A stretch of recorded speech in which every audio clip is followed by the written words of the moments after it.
Walter Bubar, buen día. Aquí te saludamos Gastón Ederle, Jorge Fuentes y Andrea Landi. ¿Cómo va? Hola Andrea, Y ¿qué está tal? Un Jorge gusto retomar el Chamorro contacto también con por vos. acá. Otro saludo saludo para toda la mesa, vamos a decirlo así, y un gusto retomar el contacto con vos. Bueno, a ver, ¿cómo viste este discurso? Imagino que no te sorprendió, pero contame cómo podés analizar esto y qué repercusiones Eh, tiene algo tan disruptivo, ¿no? Mira, si no el día que algo no deje de sorprenderme, abandono el periodismo. Sí, siempre, Milei siempre muestra la capacidad de sorprender con algo más. Porque, entre otras cosas, uno de los temas que planteó que es abandonar la neutralidad, que ha sido una posición histórica de la Argentina y que nos ha permitido, digamos, contrariamente a lo que él sostiene, ¿no? Digamos, tener un lugar en la escena internacional desde una perspectiva de neutralidad, me parece terrorífico, más en un momento en que el mundo está embarcado y va camino a una confrontación, casi te diría, si miramos al Medio Oriente y miramos el tema de Ucrania también, y miramos la falta de liderazgo de Europa, la falta de líderes, digamos, que puedan poner un poco de freno también a los impulsos belicistas, sino todo lo contrario, parecía que el mundo está cada vez más manejado por las corporaciones armamentísticas y las algunas otras corporaciones vinculadas a la guerra. Plantear que la Argentina abandona la neutralidad me parece realmente terrorífico en el contexto internacional, pero Sí. también digamos hacia adentro de la Argentina, ¿no? Cuando también ya venimos criticando este alineamiento automático con Israel y con los Estados Unidos. Venimos criticando el hecho de que la Argentina está entregando todos el oro de sus reservas a Gran Bretaña, y que además en el discurso que dio ayer no hizo ninguna mención justamente al conflicto de Malvinas, ni siquiera agradecer a aquellos países que nos siguen apoyando, pese a mi ley, Sí. en los temas de descolonización de Malvinas. Y luego te diría que también, yo personalmente soy crítico de la Agenda 2030, del cual el presidente dijo que la Argentina no iba a adherir. Ahora, fíjate paradójicamente que al no adherir a la Agenda 2030, repito, de la cual yo también soy crítico, Milei se alinea con Nicolás Maduro, cosa, Claro. digamos, totalmente loca en el contexto internacional y de enfrentamiento que tiene Milei con Maduro en particular y con Venezuela en general, ¿no? Sí, Walter, mencionabas esta cuestión del alineamiento, ¿no? Y también, ¿qué riesgos tiene Argentina tomando una posición que es más personal que de Estado, teniendo en cuenta que nosotros acá tuvimos 2 atentados? Bueno, claro, absolutamente. Digo, y lo tuvimos en otro momento en que la Argentina también había planteado como política exterior el alineamiento automático con los Estados Unidos y también con Israel. Por eso durante el gobierno de Menem, durante la primera guerra del Golfo, se enviaron naves al Golfo, y se viró totalmente la política internacional, este, saliendo de una doctrina que además es una doctrina que tiene mucho que ver con la Argentina. Uno de los premios Nobel de la Paz de Argentina fue quien impulsó digamos, o de alguna manera insistió y propaló la doctrina de la neutralidad activa, ¿no? De la cual ha sido como un eje de la política argentina durante tantas décadas. Pero como te decía antes, no solo por su alineamiento con Estados Unidos y con Israel, sino más en un contexto de guerra inminente en el Medio Oriente, y de guerra ya que lleva más de casi 3 años en Ucrania, donde encima hemos enviado material bélico, material que por lo menos Rusia percibe como material bélico, como aviones F-16. Hemos enviado helicópteros para combatir incendios cuando Córdoba está ardiendo por falta de helicópteros. Es una total sin razón, y esto fíjate que te lo dicen no solo aquellos críticos de la política de Milei, sino inclusive aquellos diplomáticos profesionales que de alguna manera ven esto de manera más objetiva, lo ven, digamos, desde su... Ay, se nos cortó justo, Walter. Sí. Bueno, vamos a ver si ahí retomamos la comunicación, pero sí es cierto que está mencionando de cómo algunos ex cancilleres, incluso, ¿no? Aquellos que han estado en otros gobiernos, te hablan de desacertado. Claro. Eso Sí. es muy duro. Sí, Pero- sí, ayer hablábamos con, por ejemplo, Diego Guelar, ¿viste? Claro. De Macri, él dijo, esto no me gusta, dijo, no estoy Sí. de acuerdo con nada de lo que Sí, hizo Milei. desacertado le escuché a Aguilar, ¿no? Tal Que bueno, sabemos también cuál es la postura, pero la verdad que el tema es que acá no se entiende que más allá de su rol presidencial, si esta es su visión personal, ¿no? Y si se puede confundir esto con una política de Estado. Ahí te estábamos escuchando, Walter, sobre, bueno, Sí.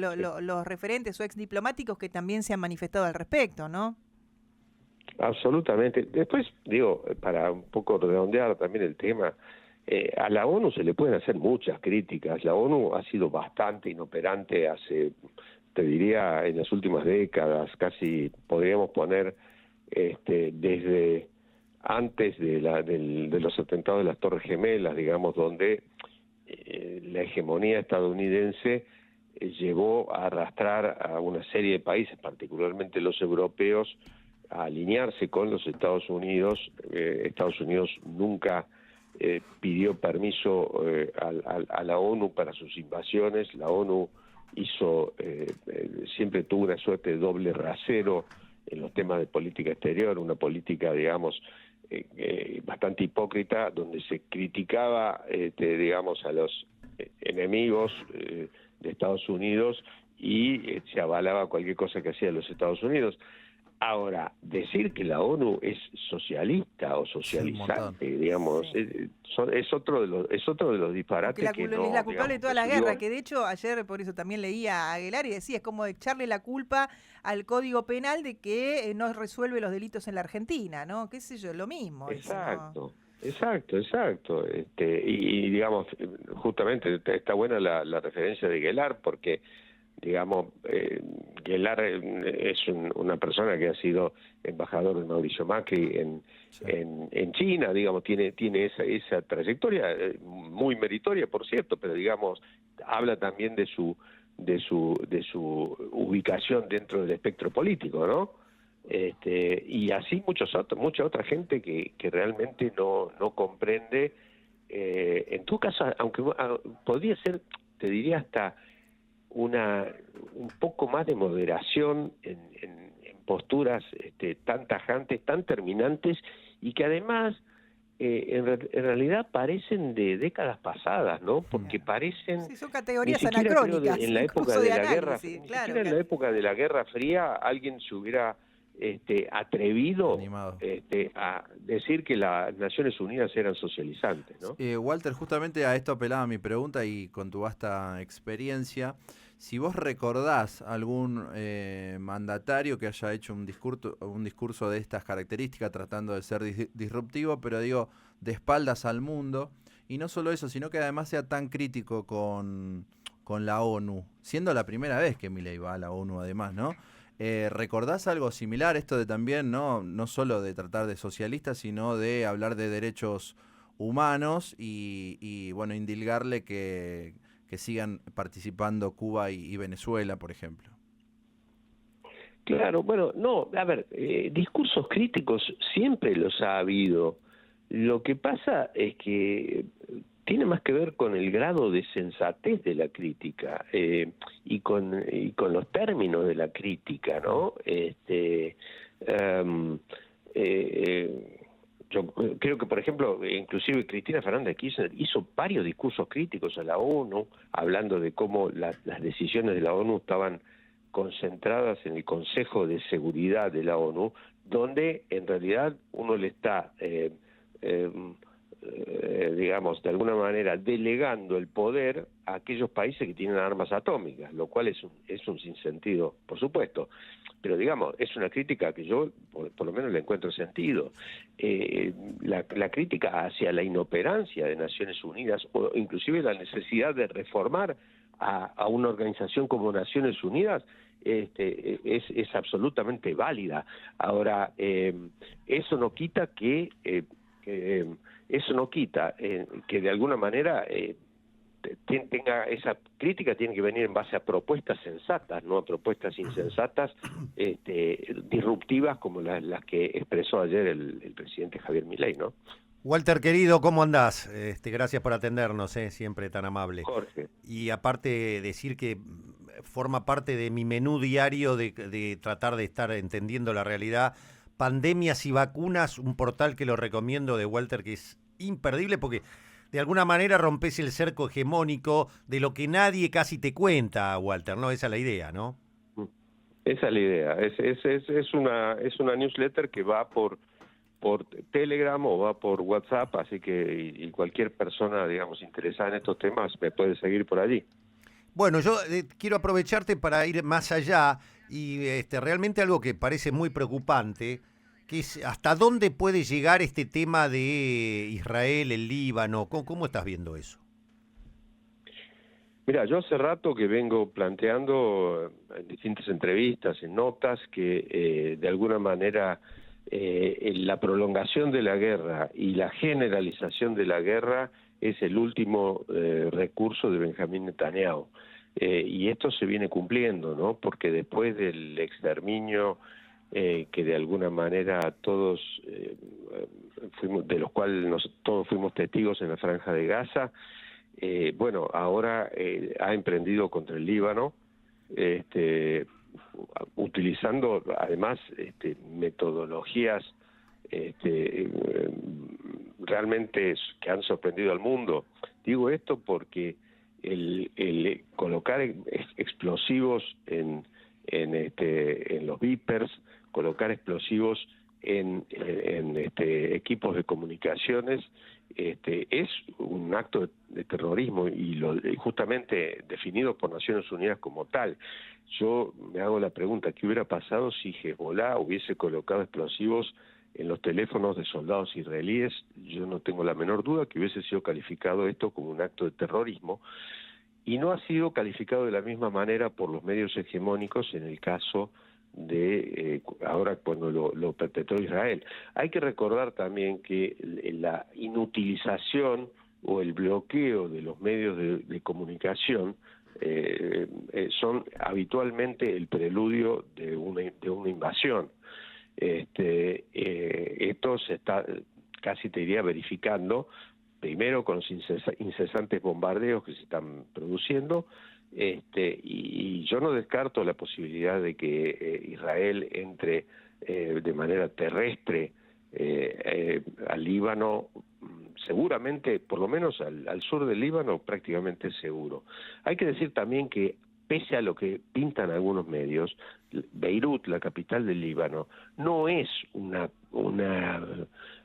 refugio, una cueva de los miembros militares de Hezbollah. No es eso. Beirut, una ciudad que siempre fue calificada como la perla del Medio Oriente, que por supuesto sufrió guerras y enfrentamientos, guerras civiles, enfrentamientos locales, pero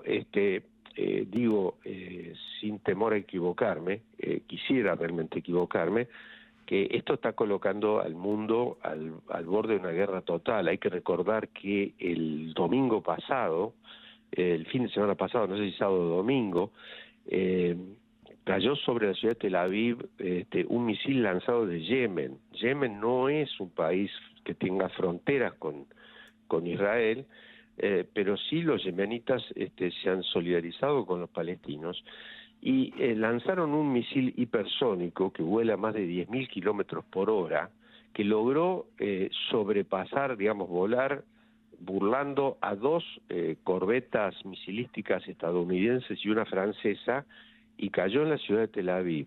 Esto es solo, digamos, una muestra de cómo, sumándole además la probable participación de la iraní en caso de un conflicto, esto realmente hace que yo tema el peor de los escenarios, que es una generalización de la guerra, ¿no? Qué va. Walter, y por último, y volviendo al tema de ayer, en este discurso de Javier Milei ante la ONU, ¿qué repercusiones, no, tangibles se pueden tener después de lo que escuchamos ayer, ¿no? Después de este discurso que asombró también a muchos? Mira, yo creo que estas cosas suelen, lo que ocurre con estas cosas es que siempre hay alguien en las cancillerías importantes del mundo que va tomando nota, ¿no? Uh-huh. Entonces, las repercusiones de esto, porque digamos, a ver, las Naciones Unidas no es un tema que atraiga desde el punto de vista masivo, de un interés muy masivo, salvo algunos casos excepcionales, algunas intervenciones excepcionales, inclusive como probablemente la intervención del presidente de Colombia, Gustavo Petro, o probablemente alguna de las que vengan hoy o en los días sucesivos, pero siempre en todas las cancillerías, particularmente de los países más importantes, de los países. Ahí está, se volvió a cortar, pero bueno, ahí hablábamos con Walter Huber.